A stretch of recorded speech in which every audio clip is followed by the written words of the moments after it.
Hi friends! So this week we are learning about pollination, and I wanted to share with you a special plant that I think is really cool when it comes to pollination. It is called a horse chestnut tree. Horse chestnut trees are also called Aesculus hippocastanum, which is a really fun sciencey word for horse chestnut. So I'm going to show you what a horse chestnut looks like first.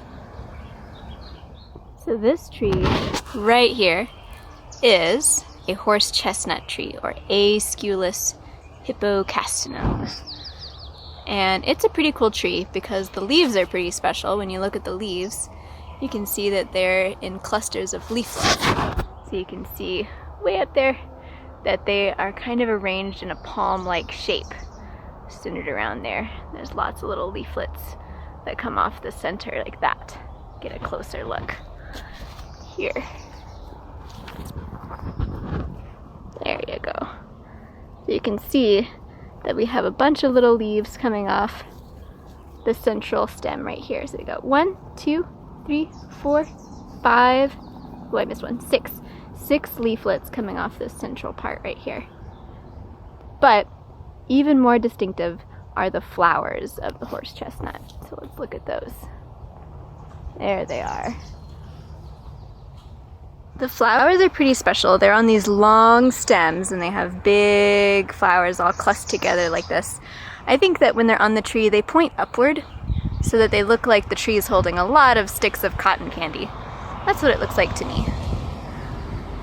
You can see there's more up there and up in the tree. But let's take a closer look at this one because they have something cool about pollination. When you look really close at these flowers, you can see that some of them are yellow and some of them have pink. And that is because the tree knows that when its flower has been pollinated, that flower is going to be able to make a seed. It's done. Once the pollination happens, it's good to go. But how do the bees know that? How do the bees and the bugs that come by to pollinate the flowers know which ones have been pollinated? Well, the tree helps them out by changing from yellow to pink. So when you look at a hippocastanum, an Aesculus hippocastanum, or a horse chestnut, you can look at these clusters of flowers and see that the yellow ones have not been pollinated yet, but the pink ones have. So they change from yellow to pink whenever the pollination happens. So then when a busy bee comes and is like, I need some pollen, I'm hungry, they know to go to the yellow flowers because those are more attractive to them. So they go to the yellow flowers and they end up pollinating those, but they know that the pink ones don't have any more pollen left for them. So they go to the yellow ones to get what they need, and the tree gets its flowers pollinated. And once these yellow ones get pollinated, they will turn pink too. So even plants can help out in their own pollination and help insects help them.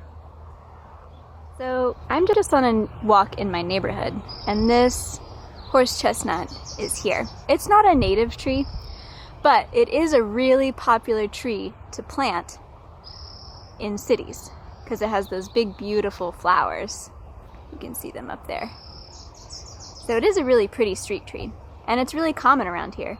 So I bet you could find one near where you live and check out and see if you can find the pink and the yellow flowers. So once those flowers have been pollinated, they will start making the seeds. And the seeds of horse chestnuts are really cool. They're big round seeds and they have this case around them that's really spiny.